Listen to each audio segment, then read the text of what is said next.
Carly Simmons. This is my Unit 2 Case Connections presentation. I chose cases 2 and 4. The first case is a 16-year-old female is recently diagnosed with a deficiency of muscle glycogen phosphorylase. Her and her family are a little concerned and confused, and so they asked the following questions to have a better understanding of the diagnosis. The first question asked was, I'm not sure I understand the issue. Can you explain how muscle glycogen is used normally during exercise? So glycogen is the storage form of glucose, and it can be found in the liver and muscle. Now, the way that glycogen is broken down is through the pathway glycogenolysis. Now, there is a major difference between liver and muscle glycogenolysis, and to give you a better understanding, I'll explain to you that liver glycogenolysis breaks down glucose to be used in the bloodstream to maintain blood glucose levels. Muscle glycogenolysis breaks down glycogen into glucose to be used during intense anaerobic exercises as a source of energy. And muscle does not contain an enzyme known as glucose 6-phosphatase, which catalyzes the dephosphorylation of glucose for blood circulation. So what this means is that the glycogen broken down into glucose during muscle glycogenolysis is not released into the bloodstream. And as I stated previously, this is typically occurring under anaerobic conditions, so when the oxidation of fatty acids to produce ATP is not rapid enough to maintain energy for the tissue that's being exercised, the body uses muscle glycogen as a source of energy instead. The next question asked was, I really like to take long walks. Will I still be able to do this with my friends? So this is obviously a genuine concern because your body is unable to break down the glycogen that is stored in the muscle to be used as a source of energy. So a deficiency of glycogen phosphorylase basically causes an intolerance to exercise. So symptoms you're typically going to see are muscle cramps, fatigue, and weakness during intense anaerobic exercise. Because your body is really depending heavily on fuel sources from the blood rather than from the muscle, because you lack the enzyme that catalyzes the release of glucose 1-phosphate, which is very vital to muscle glycogenolysis. Now, there have been some studies that have shown that aerobic exercises such as walking, jogging, cycling, and light swimming can increase the activity of blood fuel sources, which is what your body is depending on during exercise. So this is due to the ability of skeletal muscles of those with the disease to take up glucose from the bloodstream through the GLUT4 transporter. And this transporter is found in muscle cells, and its primary job is to regulate insulin-stimulated glucose into muscle cells. And this allows for glucose to be converted into glucose 6-phosphate and then to pyruvate through glycolysis. And during aerobic exercises, such as a long walk, your body will have a substantial amount of oxygen, so pyruvate can be broken down for more energy. The third question asked was, as a result of this deficiency, will I need to get up at night to eat to maintain my blood glucose level? So, as I stated previously, there's a major difference between liver and muscle glycogenolysis. The disease that you have, the deficiency of muscle glycogen phosphorylase, affects only muscle glycogenolysis. So, the liver glycogenolysis, which breaks down glycogen into glucose to be used to maintain blood glucose levels, is not affected at all.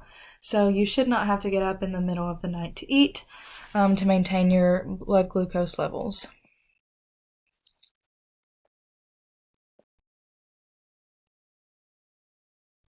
Now, the fourth question asked was, do I need to worry about producing excessive lactate during intense anaerobic exercise? So while this is a concern, there was a study recently conducted that compared individuals with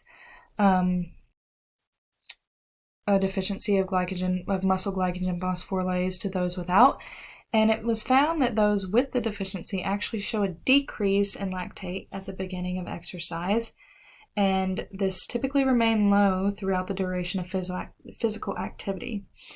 Now, the interesting part about this study is that it was shown that the lactate was actually used as a source of energy through oxidation.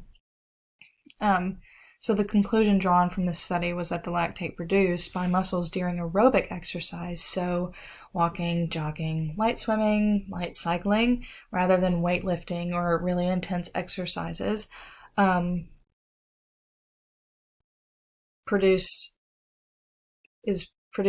the lactate is produced continuously and used as a source of energy for skeletal muscle. Now, the way that this occurs is that the lactate produced does not build up, but rather is converted into ATP. This process begins when the lactate leaves the skeletal muscle cells and then enters cardiac muscle cells, where it's converted into pyruvate by lactate dehydrogenase. Now, this is very important because pyruvate can be used to form ATP through the process of the citric acid cycle. Case 4. A previously healthy 2-month-old female presents with jittery spells several hours after breastfeeding. Her mother reports she has not given the baby anything to eat other than breast milk since birth. A physical exam reveals a liver edge 4 centimeters below the right costal margin, indicating hepatomegaly. Blood glucose levels increase after breastfeeding, but she cannot maintain blood glucose levels within a normal range during fasting. Based on the information above, which of the following is most likely the diagnosis of the patient? Now, possible diagnosis for this case were hereditary fructose intolerance, galactosemia, glycogen storage disease, or glucose 6-phosphate dehydrogenase deficiency. Now, hereditary fructose intolerance is not a correct diagnosis for this case because so far the patient has only received breast milk as a part of their diet. So typically with hereditary fructose intolerance, we start to see symptoms show up when foods that contain fructose are introduced into the diet, such as fruits.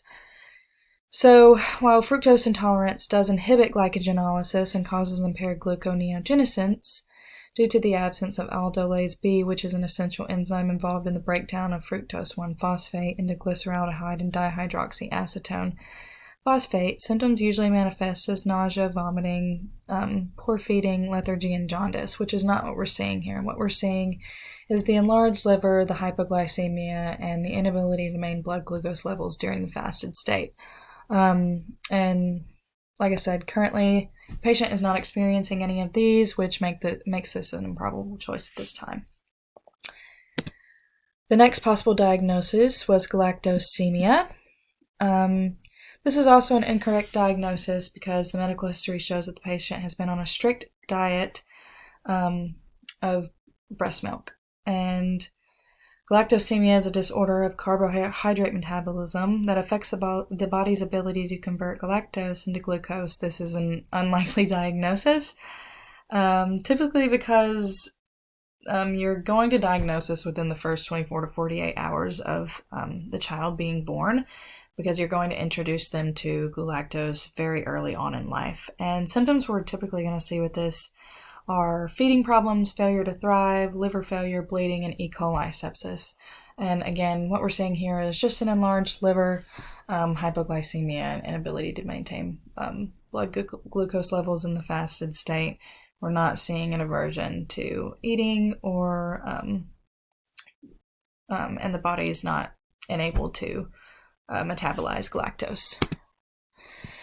So the next possible diagnosis was glucose 6-phosphate dehydrogenase deficiency. The diagnosis of this deficiency is very unlikely because we're not seeing any anemia with the diagnostics that we used. And typically with this deficiency, you're going to see an erythrocyte problem. Glucose 6-phosphate is very important in fighting off reactive oxygen species and preventing damage to red blood cells. When you have this deficiency, you're typically going to see hemolytic anemia, and the patient is not showing to be anemic or showing any signs of hemolytic anemia. Again, we're just seeing hypoglycemia, enlarged liver, difficulty maintaining blood glucose levels. So these findings are not consistent with the glucose 6-phosphate deficiency. Now, glycogen storage disease is the most likely diagnosis in this case. Obviously, the reasons for this diagnosis have to do with the enlarged liver and hypoglycemia. The enlarged liver experienced by the patient can be caused by a buildup of glycogen stores in the liver due to some deficiency of an enzyme that is inhibiting glycogenolysis or the breakdown. That's the same thing.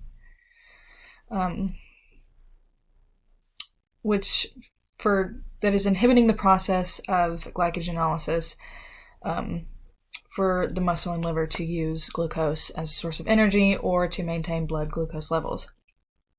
And since the liver is enlarged due to the buildup of glycogen, it can be inferred that there is no glucose being used for glucose serum homeostasis. And liver glycogenolysis is very vital in the process of breaking down glycogen into glucose to maintain glucose serum levels. And we're seeing hypoglycemia with this patient, so we know that we're not breaking down glycogen into glucose to be used in the fasted state to maintain blood glucose levels. So a diagnosis of glycogen storage disease would make the most sense because inhibition of glycogenolysis would result in hypoglycemia in the fasted state.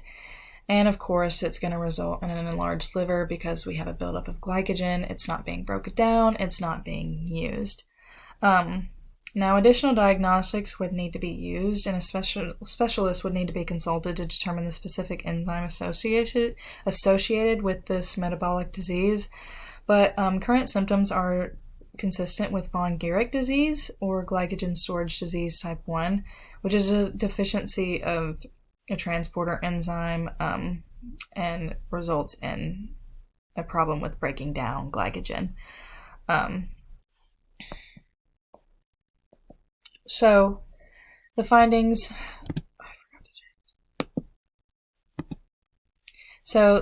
show that a glycogen storage disease is most likely the diagnosis for this patient.